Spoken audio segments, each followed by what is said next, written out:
जिस तरह से आप मंत्रिमंडल का जिक्र कर रहे हैं, देखिए बिल्कुल आने वाले दिनों में जो 42-44 मंत्री महाराष्ट्र सरकार में बनेंगे, उसमें बीजेपी के पास आई थिंक 20 से 22 नाम होने वाले हैं और 10 नाम शायद कह सकते हैं 10 से 12 नाम जो शिंदे गुट है उनके। महाराष्ट्र में अभी मंत्रिमंडल का विस्तार बाकी है। जी हाँ, ये तो अभी ट्रेलर था और पिक्चर अभी बाकी है।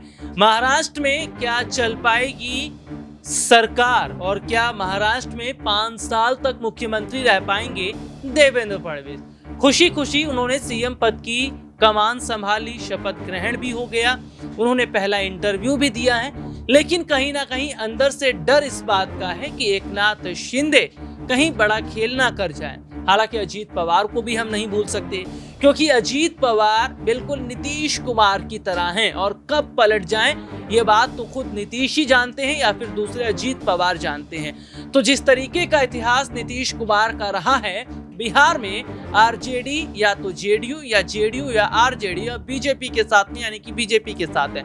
अब वही स्थितियां महाराष्ट्र में अंदर देख रहे हैं। अजीत पवार का जिस तरीके से हम देख रहे हैं कि पहले चाचा के साथ थे, अब चाचा से अलग होकर महायुति के साथ में, लेकिन फिर से चाचा के साथ जा सकते हैं। इन तमाम मुद्दों पर आज हम बात करेंगे और बात करेंगे मंत्रिमंडल विस्तार को लेकर क्या पेच फंस सकता है, और अगर पेच फंसेगा तो कैसे इस प्रॉब्लम का सॉल्यूशन भारतीय जनता पार्टी निकाल पाएगी, और नहीं निकालेगी तो कितने बड़े चांस फिर महाविकास आघाड़ी के महाराष्ट्र में बन रहे हैं। नमस्कार, मैं हूं राहुल शर्मा और आप देखना शुरू कर चुके हैं आज का हमारा सबसे बड़ा मुद्दा, और इस मुद्दे को हम आगे बढ़ाएंगे, इस मुद्दे पर चर्चा करेंगे। चर्चा करने के लिए हमारे साथ हमारे खास मेहमान हमारे अमन सर इस वक्त मौजूद है, हमारे सहयोगी। सर बहुत बहुत स्वागत है इस प्रोग्राम में आपका। सर, महाराष्ट्र की जो तस्वीर है हम इस तरीके से देख रहे हैं कि यही कुछ तस्वीर हमने हरियाणा के अंदर भी देखी, क्योंकि हरियाणा में भी हम यही देख रहे थे कि बीजेपी ये नहीं तय कर पा रही थी कि आखिरकार सीएम किसे बनाया जाए। अनिल विज का नाम भी था, इसमें हम देख रहे थे नायब सिंह सैनी का नाम भी था, इसमें राव इंद्रजीत का नाम भी था, लेकिन आखिरकार बीजेपी ने नायब सिंह सैनी के नाम पर मोहर लगाई। और वही हमने महाराष्ट्र की तस्वीर भी देखा कि शिंदे और फडणवीस में से बीजेपी ने देवेंद्र फडणवीस को चुना। लेकिन सर, अभी कहा जा रहा है कि पिक्चर तो बाकी है, क्योंकि अभी तो मंत्रिमंडल का विस्तार भी नहीं हुआ है। झारखंड में भले ही मंत्रिमंडल का विस्तार हो गया हो, लेकिन एकनाथ शिंदे की कुछ शर्तें ऐसी हैं जिसे वो भूले नहीं है और शायद बीजेपी भी नहीं भूली हो। तो क्या अगर पिक्चर बाकी है तो इस पिक्चर को आगे बढ़ाने में या इस पिक्चर को फ्लॉप करने में या हिट करने में सबसे बड़ी भूमिका रहने वाली है एकनाथ शिंदे की? देखिए बिल्कुल कहा भी जा सकता है कि आगाज़ मोहब्बत रोता है क्या, आगे आगे देख होता है क्या, क्योंकि यहाँ पर जो देवेंद्र फडणवीस है, जिस राह को उन्होंने चुना है वो राह उनके लिए आसान नहीं होने वाली है, क्योंकि यहाँ पर 3 धुरंधर हैं। अगर बीजेपी के साथ में हम 2 बाकी को जोड़े, यानी कि अजीत पवार और एकनाथ शिंदे को, तो यहाँ पर बीजेपी की नाक में दम करने वाले हैं। आप देखिए कि जिस तरह से जो अजीत पवार हैं लगातार देवेंद्र फडणवीस के खिलाफ नजर आए पूरे चुनाव में। आपने देखा कि बटेंगे तो कटेंगे नारे को लेकर जहां देवेंद्र फडणवीस ने इसका समर्थन किया, तो खुलेआम तौर पर अजीत पवार ने कहा कि महाराष्ट्र को इस तरह के नारों की जरूरत नहीं है। महाराष्ट्र एक अमन चैन वाला राज्य है, यहाँ पर हिंदू मुस्लिम और तमाम समुदाय जो है वो मिलकर रहते हैं। इस तरह का नारा देकर कहीं ना कहीं महाराष्ट्र को तोड़ने का प्रयास किया जा रहा है। और वहां पर देवेंद्र फडणवीस ने यह कहा कि अजीत पवार शायद दूसरी विचारधारा से आए, इसलिए वो इस नारे को गलत तरीके से ले रहे हैं। तो वहां पर भी आप देखें कि विचारों में और बयानों में डिफरेंसेस नजर आए।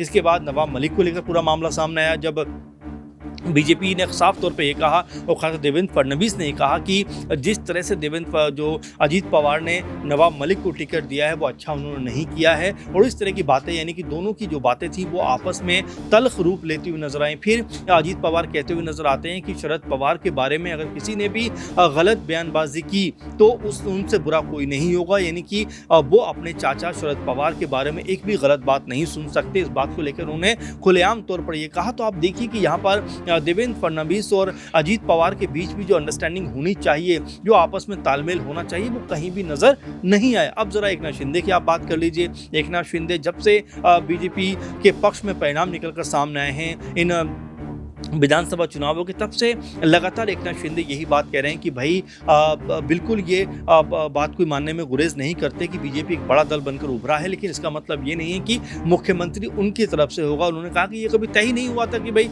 अगर हम बड़ा दल बनकर उभरेंगे या आप बड़ा दल बनकर उभरेंगे तो मुख्यमंत्री आपका होगा या हमारा होगा। लेकिन जिस तरह से आपने तुरंत उतावलेपन में देवेंद्र फडणवीस का नाम सामने कर दिया, वो कहीं ना कहीं कह सकते हैं कि एकनाथ शिंदे के लिए मुश्किल एक चीज़ हो गई, क्योंकि मुश्किल इसलिए हो गई कि यहाँ पर अगर आप देखेंगे एकनाथ शिंदे के नाम पर पूरा चुनाव लड़ा गया और एकनाथ शिंदे ने कहा भी कि मुख्यमंत्री से ज़्यादा लाडला भाई बनना उनके लिए ज़्यादा फायदेमंद रहेगा, क्योंकि वो लोगों की सेवा करना चाहते हैं, लोगों के साथ रहना चाहते हैं। लेकिन इस बात में कहीं ना कहीं उनका दर्द झलकता हुआ नजर आया कि लोग कहीं ना कहीं उनको पसंद करते हैं, उनको चाहते हैं, और यहाँ तक उन्होंने खुद भी कहा कि लोग ये कहते हैं कि मुझे ही मुख्यमंत्री बनना चाहिए। तो इस तरह की तमाम जो आपस का तालमेल है वो कहीं भी ऐसा लगा नहीं कि कोई बहुत मजबूत दिखाई पड़ता है। और जिस तरह से आप मंत्रिमंडल का जिक्र कर रहे हैं, देखिए बिल्कुल आने वाले दिनों में जो 42-44 मंत्री महाराष्ट्र सरकार में बनेंगे उसमें बीजेपी के पास आई थिंक 20 से 22 नाम होने वाले हैं, 10 नाम शायद कह सकते हैं 10 से 12 नाम जो शिंदे गुट है उनके होने वाले हैं, और 8-10 नाम जो हैं वो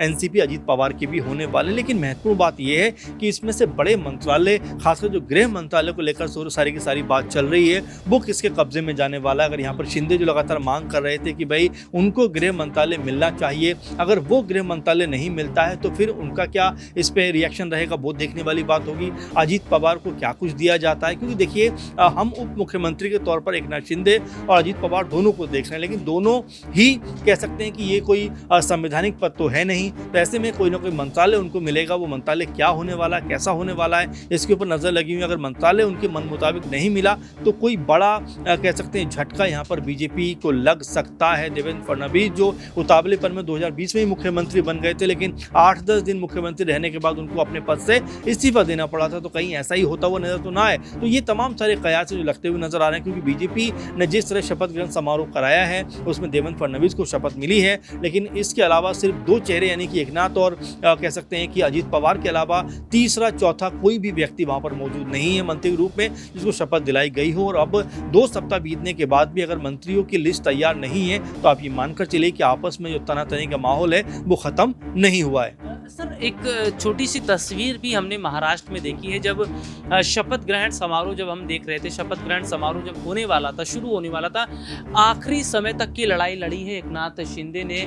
सोच रहे थे कि आखिरी समय तक तो कुछ ना कुछ तो पलट जाए सीएम कुर्सी के लिए। तो क्या जो लड़ाई उन्होंने लड़ी, जैसे कि आपने भी जिक्र किया कि हम देखते हैं कि वो सतारा चले जाते हैं, अपने गाँव चले जाते हैं, उसके बाद में आउट ऑफ नेटवर्क हो जाते हैं, फिर खबर आती है कि उनकी तबीयत खराब है, जुपिटर हॉस्पिटल में भर्ती हो जाते हैं।